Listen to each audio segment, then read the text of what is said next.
sold to Mr. ನಮಸ್ಕಾರ ಸ್ನೇಹಿತರೆ, Kannada comic ನ್ಯೂಸ್ಗೆ ಎಲ್ರಿಗೂ ಸ್ವಾಗತ. ಇವತ್ತಿನ ನ್ಯೂಸು ಕಂಪ್ಲೀಟ್ ಆಗಿ ವಾರ್ನರ್ ಬ್ರೋಸನ್ನ ನೆಟ್ಫ್ಲಿಕ್ಸ್ ಅವರು ಯಾವ ರೀತಿ ಅಕ್ವೈರ್ ಮಾಡಿಕೊಂಡ್ರು ಮತ್ತು ಡಿ ಸಿ ಯುನ ಫ್ಯೂಚರು ಈಗ ಏನಾಗುತ್ತೆ ಅನ್ನೋದ್ರ ಬಗ್ಗೆನೇ ಆಗಿರುತ್ತೆ. ಆ್ಯಕ್ಚುಲಿ ಈ ಒಂದು ನ್ಯೂಸನ್ನು ನಾನು ಹೇಳೋದಕ್ಕಿಂತ ಯಾರಾದರೂ ಒಬ್ಬರು ಫೈನಾನ್ಷಿಯಲ್ ಎಕ್ಸ್ಪರ್ಟ್ ಇರೋವಂಥವ್ರು ಅಥವಾ ಬಿಸ್ನೆಸ್ ಬಗ್ಗೆ ತುಂಬ ಗೊತ್ತಿರೋವಂಥವ್ರು ಅಂಥವ್ರು ಎಕ್ಸ್ಪ್ಲೇನ್ ಮಾಡಿದ್ರೆ ತುಂಬ ಚೆನ್ನಾಗಿತ್ತು. ಯಾಕೆಂತ ಹೇಳಿದ್ರೆ ಬಿಸ್ನೆಸ್ ವಿಚಾರದಲ್ಲಿ ನಾವೆಲ್ಲ ಅಂತ ಪಂಟ್ರೇನಲ್ಲ. ಸೊ ಹಂಗಾಗಿ ನನಗೆ ಎಷ್ಟು ಅರ್ಥ ಆಗಿದೆಯೋ ಅಷ್ಟನ್ನು ನಿಮಗೆ ಹೇಳೋದಕ್ಕೆ ಪ್ರಯತ್ನ ಪಡ್ತೀನಿ. ಆ್ಯಕ್ಚುಲಿ ಈ ಒಂದು ವಾರ್ನರ್ ಬ್ರೋಸ್ ಅವರ ಒಂದು ಈ ಬಿಡ್ಡಿಂಗ್ ಏನು ನಡೀತು ಅದರಲ್ಲಿ ಏನೇನೋ ಪೊಲಿಟಿಕಲ್ ಡ್ರಾಮಾಗಳೆಲ್ಲ ನಡೆದೋಗ್ಬಿಟ್ಟಿದ್ದಾವೆ. ಅದೆಲ್ಲದನ್ನು ನಿಮಗೆ ಎಕ್ಸ್ಪ್ಲೇನ್ ಮಾಡ್ತೀನಿ. ಆ್ಯಕ್ಚುಲಿ ಈ ಒಂದು ಬಿಡ್ಡಿಂಗ್ನಲ್ಲಿ ತುಂಬ ಮೇಜರ್ ಕಾಂಪಿಟೇಟರ್ಸ್ ಇದ್ದವ್ರು ಯಾರಪ್ಪ ಅಂತ ಹೇಳಿದ್ರೆ, ಒಂದು ಕ್ಯಾಮ್ಕಾಸ್ಟು, ಇನ್ನೊಂದು ಪ್ಯಾರಾಮೌಂಟ್ ಅವರು, ಇನ್ನೊಂದು ನೆಟ್ಫ್ಲಿಕ್ಸ್ ಅವರು. ಇದರಲ್ಲಿ ಏನೆಲ್ಲ ಪೊಲಿಟಿಕಲ್ ಡ್ರಾಮಾ ನಡೀತಪ್ಪ ಅಂತ ಹೇಳಿದ್ರೆ, ಸೌದಿ ಅರೇಬಿಯಾದ ರಾಜ್ಕುಮಾರ ಏನಿದ್ರು ಅಂದರೆ ಮೊಹಮ್ಮದ್ ಬಿನ್ ಸಲ್ಮಾನ್ ಅವರು ಆ ದೇಶದ ಪಬ್ಲಿಕ್ ದುಡ್ಡನ್ನೇ, ಅಂದರೆ PIF ಅಂತ ಹೇಳ್ಬಿಟ್ಟು ಕರೀತಾರೆ, ಪಬ್ಲಿಕ್ ಇನ್ವೆಸ್ಟ್ಮೆಂಟ್ ಫಂಡ್ ಅಂತಂತೇಳಿ, ಆ ದುಡ್ಡಿನಲ್ಲಿ ವಾರ್ನರ್ ಬ್ರೋಸನ್ನು ಅಕ್ವೈರ್ ಮಾಡ್ಕೋಬೇಕು ಅಂತ ಹೇಳ್ಬಿಟ್ಟು ಬಂದಿದ್ರು. ಅದು ಪ್ಯಾರಾಮೌಂಟ್ ಅವರ ಸಹಾಯ ತಗೊಂಡು. ಸೊ ಅದಕ್ಕೆ ಟ್ರಂಪ್ ಅವರೇನೋ ಹೆಲ್ಪ್ ಮಾಡ್ತಾರೆ ಅನ್ನೋ ರೀತಿ ಎಲ್ಲ ಟಾಕ್ ಓಡಾಡ್ತಿತ್ತು. ಆಮೇಲೆ ಅವರೇನೋ ನ್ಯೂಟ್ರಲ್ ಆದರು. ಬಟ್ ಸರ್ಪ್ರೈಸಿಂಗ್ಲಿ ಏನಾಯಿತು ಅಂತ ಹೇಳಿದ್ರೆ, ನೆಟ್ಫ್ಲಿಕ್ಸ್ ಅವರು ಒಂದು ಬಿಗ್ ಅಮೌಂಟನ್ನು ಕೊಟ್ಬಿಟ್ಟು ಫೈನಲಿ ವಾರ್ನರ್ ಬ್ರೋಸನ್ನು ಅಕ್ವೈರ್ ಮಾಡಿಕೊಂಡ್ರು. ಬಟ್ ಸುಮ್ಮನೆ ಅಕ್ವೈರ್ ಮಾಡ್ಕೊಂಡಿಲ್ಲ, ಒಂದು ಕಂಡೀಷನ್ ಹಾಕ್ಬಿಟ್ಟೇನೆ ಅಕ್ವೈರ್ ಮಾಡ್ಕೊಂಡಿದ್ದಾರೆ. ಏನಪ್ಪ ಅಂತ ಹೇಳಿದ್ರೆ, ಅವರಿಗೆ ಕಂಪ್ನಿನ ಸ್ಪ್ಲಿಟ್ ಮಾಡಿಬಿಟ್ಟೇನೆ ಕೊಡಬೇಕು. ಅವ್ರಿಗೆ ಬೇಕಾಗಿರೋದು ಬರೀ ವಾರ್ನರ್ ಬ್ರೋಸ್ ಅವರ ಸ್ಟುಡಿಯೋಸ್ಗಳು, ಅವರ ಸ್ಟ್ರೀಮಿಂಗ್ ಸರ್ವಿಸು, ಇಂಥದ್ದು ಮಾತ್ರ. ಅಂದರೆ ಅವರ ಡಿಜಿಟಲ್ ಅಸೆಟ್ಸ್ಗಳು ಮಾತ್ರ ಬೇಕು. ಇನ್ನು ಅವ್ರದ್ದು ಕೇಬಲ್ ಟಿ ವಿ, ಅವ್ರದ್ದು TV ಚಾನಲ್ಸ್ಗಳು ಅವ್ಯಾವುದು ಕೂಡ ಅವ್ರಿಗೆ ಬೇಕಾಗಿಲ್ಲ. ಸೊ ಹಂಗಾಗಿ ವಾರ್ನರ್ ಬ್ರೋಸ್ ಅವ್ರ ಹತ್ರ ಇದ್ದಂತಹ TV ಚಾನಲ್ಸ್ಗಳನ್ನು ಡಿಸ್ಕವರಿಯವ್ರ ಜೊತೆ ಸೇರಿಸ್ಬಿಟ್ಟು ಕಂಪ್ನಿನ ಸಪ್ರೇಟ್ ಡಿವೈಡ್ ಮಾಡಿಬಿಡ್ಬೇಕು, 2 ಭಾಗ ಮಾಡಿಬಿಡ್ಬೇಕು. ಅಂದರೆ TV ಚಾನಲ್ಸ್ಗಳದ್ದೇ ಒಂದು ಗ್ರೂಪು, ಮತ್ತು cinema production company, streaming service, ಅಥವಾ ಅವ್ರದ್ದೇನಾದರೂ ಡಿಜಿಟಲ್ ಪ್ಲ್ಯಾಟ್ಫಾರ್ಮ್ಗಳಿದ್ದವು, ಅಂದರೆ ಡಿಜಿಟಲ್ ಕಾಮಿಕ್ಸ್ ಆಗಿರ್ಬೋದು, ಅಥವಾ ಗ್ರಾಫಿಕಲ್ ನಾವೆಲ್ಸ್ಗಳಾಗಿರ್ಬೋದು, ವಿಡಿಯೋ ಗೇಮ್ಸ್ಗಳಾಗಿರ್ಬೋದು, ಈ ಥರದ್ದೆಲ್ಲ ಕಂಪ್ಲೀಟಾಗಿ ಈಗ ನೆಟ್ಫ್ಲಿಕ್ಸ್ ಒಳಗಡೆ ಬಂದ್ಬಿಡುತ್ತೆ. ಆ್ಯಕ್ಚುಲಿ ಈ ಒಂದು ಕಂಪ್ಲೀಟ್ ವ್ಯವಹಾರ, ದುಡ್ಡಿನ ವ್ಯವಹಾರ ಎಲ್ಲ ಹೆಂಗೆ ನಡೆದಿದೆ ಅಂತ ಹೇಳಿದ್ರೆ, ಟೋಟಲ್ಲು ವಾರ್ನರ್ ಬ್ರೋಸ್ ಆ್ಯಂಡ್ ಡಿಸ್ಕವರಿದು ಮಾರ್ಕೆಟ್ ಕ್ಯಾಪ್ ಇದ್ದಿದ್ದು ಸುಮಾರು $64 ಬಿಲಿಯನ್. ಆದರೆ ಈ ಒಂದು ಏನು ಬಿಡ್ಡಿಂಗನ್ನು ನಡೀತು ಅದರಲ್ಲಿ ಪೈಪೋಟಿ ನಡೆದು ಫೈನಲಿ ನಮ್ಮ ನೆಟ್ಫ್ಲಿಕ್ಸ್ನವರು $72 ಬಿಲಿಯನ್ ಕೊಡೋದಕ್ಕೆ ಒಪ್ಪಂದ ಮಾಡ್ಕೊಂಡಿದ್ದಾರೆ. ಬಟ್ ಟೋಟಲ್ ವ್ಯಾಲ್ಯೂ ಆಗಿದ್ದೇನಪ್ಪ ಅಂತ ಹೇಳಿದ್ರೆ, ವಾರ್ನರ್ ಬ್ರೋಸ್ ಆ್ಯಂಡ್ ಡಿಸ್ಕವರಿದು ಈ ಒಂದು ಬಿಡ್ಡಿಂಗ್ನಲ್ಲಿ ಸುಮಾರು $82.7 ಬಿಲಿಯನ್ ಅಂತಂತೇಳಿ. ಬಟ್ ಕಂಪ್ನಿನ ಸ್ಪ್ಲಿಟ್ ಮಾಡಿ ನೆಟ್ಫ್ಲಿಕ್ಸ್ ಅವರು ಬರೀ ವಾರ್ನರ್ ಬ್ರೋಸ್ ಮತ್ತು ಅವರ ಡಿಜಿಟಲ್ ಅಸೆಟ್ನ ಮಾತ್ರ ತಗೊಳ್ತಾ ಇರೋದ್ರಿಂದ ಬರೀ $72 ಬಿಲಿಯನ್ ಮಾತ್ರ ಅವ್ರಿಗೆ ಕೊಡಬೇಕಾಗತ್ತೆ. ಇದರಲ್ಲಿ ವಾರ್ನರ್ ಬ್ರೋಸ್ ಅವರು ಮಾಡಿರುವಂಥ ಸಾಲನೂ ಕೂಡ ಇನ್ಕ್ಲೂಡ್ ಆಗಿದೆ. ಆ ಸಾಲನೂ ಕೂಡ ನೆಟ್ಫ್ಲಿಕ್ಸ್ ಅವರೇ ತೀರಿಸ್ಬಿಟ್ಟು ಅದನ್ನು ತಗೊಳ್ಬೇಕು. ಆದರೆ ಇದು ನಾಳೆನೇ ಎಲ್ಲ ಮುಗ್ದೋಗ್ಬಿಡುತ್ತಾ ಅಂತ ಹೇಳಿದ್ರೆ ಇಲ್ಲ, ಅದಕ್ಕೆ ತುಂಬಾ ಟೈಮ್ ಹಿಡಿಯುತ್ತೆ.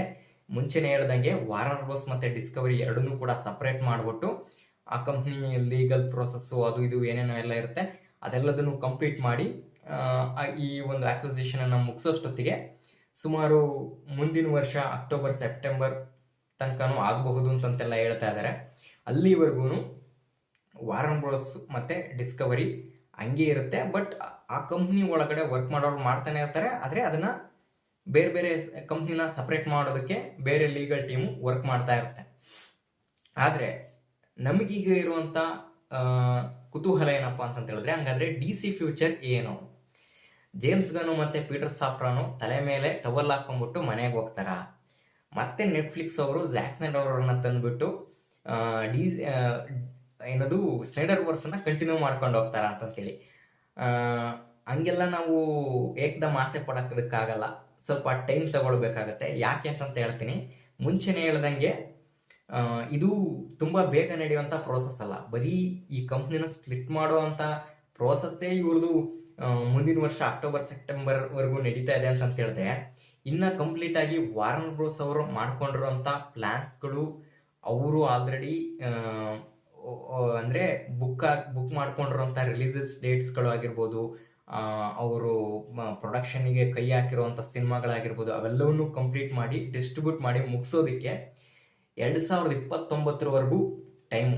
ಅಲ್ಲಿ ತನಕನೂ ಕೂಡ ಅವರು ರಿಲೀಸಸ್ ಡೇಟ್ಸ್ಗಳನ್ನು ಎಲ್ಲದನ್ನು ಕೂಡ ಬುಕ್ ಮಾಡ್ಕೊಂಡಿದ್ದಾರೆ. ಅವೆಲ್ಲವನ್ನು ಕೂಡ ಡಿಸ್ಟ್ರಿಬ್ಯೂಟ್ ಮಾಡಿ ಮುಗಿಸ್ಬೇಕು. ಅದಾದಮೇಲೆ ನೆಟ್ಫ್ಲಿಕ್ಸ್ ಅವರು ಅವ್ರವ್ರ ಸಿನಿಮಾ ವಾರನ್ ಬ್ರೋಸ್ ಕೆಳಗಡೆ ಬರುವಂಥ ಸಿನಿಮಾಗಳನ್ನು ಡಿಸ್ಟ್ರಿಬ್ಯೂಟ್ ಮಾಡೋದಕ್ಕೆ ಶುರು ಮಾಡ್ತಾರೆ, ಪಬ್ಲಿಷ್ ಮಾಡೋದಕ್ಕೆ ಶುರು ಮಾಡ್ತಾರೆ. ಅಂದರೆ ಹಂಗಂತ ನೆಟ್ಫ್ಲಿಕ್ಸ್ಗೆ ಯಾವುದೇ ಥರ ಸಿನಿಮಾಗಳನ್ನ ಅಂದರೆ ವಾರನ್ ಬ್ರೋಸ್ ಅಂಡರ್ನಲ್ಲಿ ಬರುವಂಥ ಫ್ರಾಂಚೈಸ್ಗಳ ಯಾವುದೇ ಸಿನಿಮಾಗಳನ್ನು ಪ್ಲ್ಯಾನ್ ಮಾಡೋವಂಥ ಹಕ್ಕಿಲ್ವಾ ಅಂತ ಹೇಳಿದ್ರೆ ಇದೆ. ಬಟ್ ರಿಲೀಸ್ ಡೇಟ್ಗಳು ಸಿಗಬೇಕಲ್ಲ, ಬರೀ ಇವ್ರೊಬ್ಬರೇನ ಇರೋದು. ಈಗ ಆ ಕಡೆ ಕಾಂಪಿಟೇಟರ್ ಆಗಿರೋಂಥ ಪ್ಯಾರಾಮೌಂಟ್ಸ್ ಅವರು ಕೂಡ ಇದ್ದಾರೆ, ಡಿಸ್ನಿ ಅವರು ಕೂಡ ಇದ್ದಾರೆ, ಇನ್ನೂ ಬೇರೆ ಬೇರೆ ಪ್ರೊಡಕ್ಷನ್ ಕಂಪ್ನಿಗಳೆಲ್ಲ ಇದ್ದಾವೆ. ಯೂನಿವರ್ಸಲ್ ಪಿಕ್ಚರ್ಸ್ ಅವರಿದ್ದಾರೆ, ಸಿನಿಕಾಪಿ, ಲೆಜೆಂಡ್ರಿ, ಬೇಕಾದಷ್ಟಿದ್ದಾರೆ ಹಾಲಿವುಡಲ್ಲಿ. ಅವರೆಲ್ಲರದ್ದು ಕೂಡ ಬೇರೆ ಬೇರೆ ಸಿನಿಮಾಗಳನ್ನು ಇದು ಮಾಡಿರ್ತಾರೆ, ರಿಲೀಸ್ ಡೇಟ್ಗಳನ್ನು ಬುಕ್ ಮಾಡ್ಕೊಂಡಿರ್ತಾರೆ. ಹಂಗಾಗಿ ಸ್ಲಾಟ್ಗಳು ಸಿಕ್ಕೋದು ಕಷ್ಟ. ಇನ್ಕ್ಲೂಡಿಂಗ್ ನೀವು ಥಿಯೇಟ್ರಲ್ಲಿ ಅಲ್ವಲ್ಲ, ಇವ್ರದ್ದು ಸ್ಟ್ರೀಮಿಂಗ್ ಸರ್ವಿಸ್ ಅಲ್ಲ ಅಂತಂತೇಳಿ ನೀವು ಅನ್ಕೋಬೋದು. ಬಟ್ ಅದನ್ನು ಕೂಡ ಕಷ್ಟ ಇದೆ. ಯಾಕೆಂತ ಹೇಳಿದ್ರೆ ಸ್ಟ್ರೀಮಿಂಗ್ ಸರ್ವಿಸ್ ಆಗಿದ್ರು ಕೂಡ ಆಡಿಯನ್ಸ್ ಎಂಗೇಜ್ಮೆಂಟ್ ಅನ್ನೋದು ತುಂಬಾ ಇಂಪಾರ್ಟೆಂಟ್ ಆಗುತ್ತೆ. ಸುಮ್ಮನೆ ಅಲ್ಲೂ ಕೂಡ ಕಾಂಪಿಟೇಷನ್ ಮಾಡೋದಕ್ಕಾಗಲ್ಲ ಎಲ್ಲರ ಹತ್ರನೂ ಕೂಡ. ಸೊ ಹಂಗಾಗಿ ಆ ಪ್ರೋಸೆಸ್ ತುಂಬಾ ಕಷ್ಟ ಇರುತ್ತೆ. ಹಂಗಾಗಿ ಅದು ಲೇಟ್ ಆಗ್ತಾನೆ ಹೋಗುತ್ತೆ. ಬಟ್ ನಮಗೆ ಇಲ್ಲಿ ಇಂಟ್ರೆಸ್ಟಿಂಗ್ ಆಗಿ ನಾವು ನೋಡಬೇಕಾಗಿರೋದೇನಪ್ಪ ಅಂತ ಹೇಳಿದ್ರೆ, ಈಗ ಝ್ಯಾಕ್ ಸ್ನೈಡರ್ ಅವರು ಮತ್ತು ಜೇಮ್ಸ್ ಗನ್ ಅವರು ಇವರಿಬ್ಬರಿನಲ್ಲಿ ಮುಂದೆ ಫ್ಯೂಚರು ಯಾಗಿದೆ ಅಂತಂತೇಳಿ. ಹೌದು, ಝ್ಯಾಕ್ ಸ್ನೈಡರ್ ಅವ್ರಿಗೆ ನೆಟ್ಫ್ಲಿಕ್ಸ್ ಜೊತೆ ಸಂಬಂಧ ತುಂಬಾ ಚೆನ್ನಾಗಿರ್ಬೋದು. ಬಟ್ ಇತ್ತೀಚೆಗೆ ಏನಾಗ್ಬಿಟ್ಟಿದೆ ಅಂತ ಹೇಳಿದ್ರೆ, ಕಳೆದ ವಿಡಿಯೋನಲ್ಲೇ ಹೇಳಿದ್ದೆ, ಅವರು ಈಗಾಗಲೇ ನೆಟ್ಫ್ಲಿಕ್ಸ್ ಅವ್ರು ಮಾಡಿರುವಂಥ 3 ಪ್ರಾಜೆಕ್ಟ್ಗಳಲ್ಲಿ ಅಂದರೆ army of the dead flop ಆಗಿದೆ, ರೆಬಲ್ ಮೂನು ಅಂದ್ಕೊಂಡಂಥ ಸಕ್ಸಸ್ಸನ್ನು ಕಂಡಿಲ್ಲ, 2 ಪಾರ್ಟ್ಗಳನ್ನು ರಿಲೀಸ್ ಮಾಡಿದ್ರು ಕೂಡ. ಇನ್ನು pilot of the god okay ಅನ್ನೋ ರೀತಿ ಆಗಿದೆ.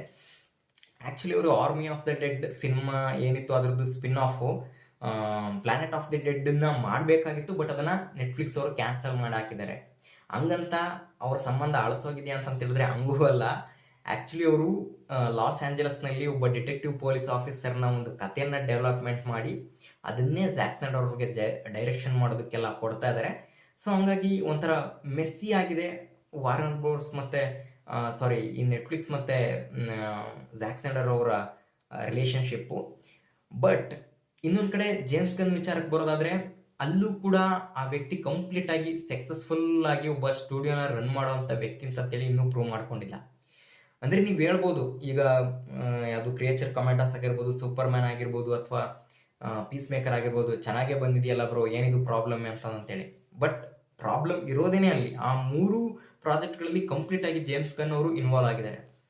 ಮೊದಲನೇದಾಗಿ ಕ್ರಿಯೇಚರ್ ಕಮಾಂಡರ್ಸ್, ಆ ಒಂದು ಸೀರೀಸ್ನ ಶೋ ರನ್ನರು ಜೇಮ್ಸ್ ಗನ್ ಅವ್ರು ಆಗಿರದೇ ಇರ್ಬೋದು, ಬಟ್ ಸ್ಟೋರಿನ ಅವರೇ ಬರ್ತಿದ್ದಾರೆ. ಅಂದರೆ ಸ್ಟೋರಿ ಮೇಲೆ ಕಂಪ್ಲೀಟ್ ಆಗಿ ಹಿಡಿದು ಅವ್ರಿಗಿತ್ತು. ಮತ್ತೆ ಇನ್ನು ಸೂಪರ್ ಮ್ಯಾನ್ ಸಿನಿಮಾದಲ್ಲಿ ಅವರೇನೆ ಕಂಪ್ಲೀಟ್ ಆಗಿ ಸ್ಟೋರಿ ಬರೆದು ಅವರೇನೆ ಡೈರೆಕ್ಷನ್ ಮಾಡಿದ್ದಾರೆ. ಮತ್ತು ಇನ್ನು ಪೀಸ್ ಮೇಕರಲ್ಲಿ ಕೂಡ ಅಷ್ಟೇ, ಅವರೇನೆ ಕಂಪ್ಲೀಟ್ ಆಗಿ ಸ್ಟೋರಿನೂ ಬರೆದು ಶೋ ರನ್ನರ್ ಕೂಡ ಅವರೇ ಆಗಿದ್ದಾರೆ. ಹಿಂಗೆಲ್ಲ ಇರಬೇಕಾದ್ರೆ ಅವರು ಬೇರೆ ಕ್ರಿಯೇಟರ್ಸ್ಗಳಿಗೆ ಅಂದರೆ ಬೇರೆ ಡೈರೆಕ್ಟರ್ಸ್ಗಳಿಗೆ ಫ್ರೀಡಮನ್ನು ಕೊಟ್ಟು ಅವ್ರ ಕೈಲಿಂದ ಒಳ್ಳೆ ಔಟ್ಪುಟ್ಟನ್ನು ತೆಗೆಸೋ ಅಂತ ಒಬ್ಬ ಒಳ್ಳೆ ಮ್ಯಾನೇಜ್ಮೆಂಟ್ ಪರ್ಸನ್ ಆಗಿ ಹೊರಗೆ ಬರ್ತಾರಾ ಇಲ್ವಾ ಅಂತ ಅನ್ನೋದು ನಾವಿನ್ನೂ ಕಾದು ನೋಡಬೇಕು. ಅದಕ್ಕೆ ನೆಕ್ಸ್ಟ್ ವರ್ಷನೇ ಒಳ್ಳೆ ವೇದಿಕೆ ಅಂತಂದರೆ ನಮಗೆ ಲ್ಯಾಂಟನ್ಸ್ ಸೀರೀಸ್ ಬರ್ತಾ ಇದೆ, ಮತ್ತು ಸೂಪರ್ ಗರ್ಲ್ ಬರ್ತಾ ಇದೆ, ಮತ್ತು ಕ್ಲೈಫೆಸ್ ಬರ್ತಾ ಇದೆ. ಈ 3 ಇದರಲ್ಲಿ ಜೇಮ್ಸ್ ಗನ್ ಅವರ ಒಂದು ಇನ್ವಾಲ್ವ್ಮೆಂಟ್ ತೀರಾನೇ ಕಡಿಮೆ. ಅವರು ಅಂತ ಹೇಳಿದ್ರೆ ಒಂದು ಕ್ಲೈಫೇಸ್ ಮತ್ತು ಸೂಪರ್ ಗರ್ಲ್ ಸಿನಿಮಾಗೆ ಪ್ರೊಡ್ಯೂಸರ್ ಆಗಿದ್ದಾರೆ, ಇನ್ನು ಇದಕ್ಕೆ ಎಕ್ಸಿಕ್ಯೂಟಿವ್ ಪ್ರೊಡ್ಯೂಸರ್ ಎಲ್ಲ ಆಗಿರ್ತಾರೆ ಲ್ಯಾಂಟನ್ ಸೀರೀಸ್ಗೆ. ಸೊ ಹಿಂಗೆಲ್ಲ ಇರಬೇಕಾದ್ರೆ ಅವ್ರು ಬರೀ ಮೇಲೆ ಓಕೆ ಸ್ಟೋರಿ ಯಾವ ಥರ ಹೋಗ್ತಾ ಇದೆ, ಯಾವ ಲೆವೆಲಲ್ಲಿ ಹೋಗ್ತಾ ಇದೆ, ಸ್ಟೋರಿ ಬರ್ದಿರೋರು ಯಾರೋ ಬೇರೆ, ಅವ್ರು ಸರಿಯಾಗಿ ಮಾಡಿದಾರ ಇಲ್ವಾ, ಈ ಥರದ ಮ್ಯಾನೇಜ್ಮೆಂಟನ್ನೆಲ್ಲ ನೋಡ್ಬಿಟ್ಟು ಸರಿಯಾಗಿ ಮ್ಯಾನೇಜ್ ಮಾಡಿದಾರ ಇಲ್ವಾ ಅಂತ ಹೇಳ್ಬಿಟ್ಟು ನಮಗೆ ಮುಂದಿನ ವರ್ಷ ಗೊತ್ತಾಗುತ್ತೆ. ಅದ್ರ ಮೇಲೆ ನಾವು ಅಂದ್ಕೋಬೋದು, ಓಕೆ ಇಬ್ಬರಲ್ಲಿ ಯಾರಿಗೆ ಪೊಟೆನ್ಷಿಯಲ್ ಇದೆ. ಅಂದರೆ ಜೇಮ್ಸ್ ಗನ್ ಅವರು ಡಿಸಿಯುನ ಇದೇ ರೀತಿ ಕಂಟಿನ್ಯೂ ಆಗೋದಕ್ಕೆ ಬಿಡ್ತಾರಾ? ಆ್ಯಕ್ಚುಲಿ ನನಗನ್ಸಿದ ಪ್ರಕಾರ ಬಿಡ್ತಾರೆ ಅಂತ ಅನ್ನಿಸ್ತಾ ಇದೆ. ಮತ್ತು ಝ್ಯಾಕ್ ಸ್ನೈಡರ್ ಅವ್ರಿಗೂ ಕೂಡ ಏನು ಅವರು ಈಗ ನೆಕ್ಸ್ಟ್ ಮಾಡಬೇಕಾಗಿರೋಂಥ ಪ್ರಾಜೆಕ್ಟ್ಸ್ಗಳನ್ನು ಸರಿಯಾಗಿ ಮಾಡ್ಕೊಂಡ್ರೆ ನೋಡೋಣ. ಅವ್ರಿಗೂ ಕೂಡ ಒಂದು ಓಕೆ, ನೀನು DC ಎಲ್ಸ್ವರ್ಟ್ಸ್ನಲ್ಲಿ ಇನ್ನು ಸ್ನೈಡರ್ ವರ್ಸನ್ನ ಕಂಟಿನ್ಯೂ ಮಾಡ್ಕೊಂಡು ಹೋಗಪ್ಪ ಅಂತಂತನೂ ಕೂಡ ಬಿಡ್ಬೋದು. ಈ ಥರ ಎರಡೂ ರೀತಿ ಆಗುವಂಥ ಚಾನ್ಸಸ್ ಇದೆ. ಸೊ ಹಂಗಾಗಿ ನಾವು ಕಾದು ನೋಡಬೇಕು. ನಮಗೆ ಏನೋ ನೆಟ್ಫ್ಲಿಕ್ಸ್ ಅವರು ಪರ್ಚೇಸ್ ಮಾಡಿಬಿಟ್ರು ಡಿ ಸಿನ ಅಂತ ಅಥವಾ ಕಂಪ್ಲೀಟ್ ವಾರ್ನರ್ ಬ್ರೋಸನ್ನು ಅಂದ ಕೂಡಲೇ ಏನೋ ಓವರ್ ದಿ ನೈಟು ಎಲ್ಲ ಫುಲ್ಲು ಅವ್ರನ್ನ ಕುತ್ತಿಗೆ ಪಟ್ಟಿಡಿದು ಒಳಗೆ ತಳ್ಳಿ ಇವ್ರನ್ನ ಕರ್ಕೊಂಬಂದು ಸ್ನೈಡರನ್ನು ಕರ್ಕೊಂಬಂದ್ಬಿಟ್ಟು ಸಿಂಹಾಸನ ಮೇಲೆ ಕೂರಿಸ್ತಾರೆ, ಆ ಥರ ಎಲ್ಲ ಅಂದ್ಕೊಳ್ಳೋದಕ್ಕೆ ಹೋಗ್ಬೇಡಿ. ಇದು ಆ್ಯಕ್ಚುಲಿ ಕಾರ್ಪೊರೇಟ್ ವರ್ಲ್ಡು ಬೇರೆ ರೀತಿಯೇ ನಡೆಯುತ್ತೆ. ನಾನು ರಿಯಾಲಿಟಿ ಮಾತಾಡ್ತಾ ಇದ್ದೀನಿ, ಓಕೆ. ಬಟ್ ನನಗನ್ಸಿದ್ದು ಇದು ಈ ರೀತಿ ಆಗಬಹುದು ಅಂತಂತೇಳಿ. ಇನ್ನು ನಿಮಗೇನನ್ಸುತ್ತೆ, ನಿಮ್ಮ ಒಪಿನಿಯನ್ ಏನು, ಅದನ್ನು ನೀವು ಕಮೆಂಟ್ನಲ್ಲಿ ತಿಳಿಸಿ. ಮತ್ತೆ ಮುಂದಿನ ವಿಡಿಯೋದಲ್ಲಿ ಸಿಗೋಣ. ಈ ವಿಡಿಯೋ ನೋಡಿದ್ದಕ್ಕೆ ಧನ್ಯವಾದಗಳು.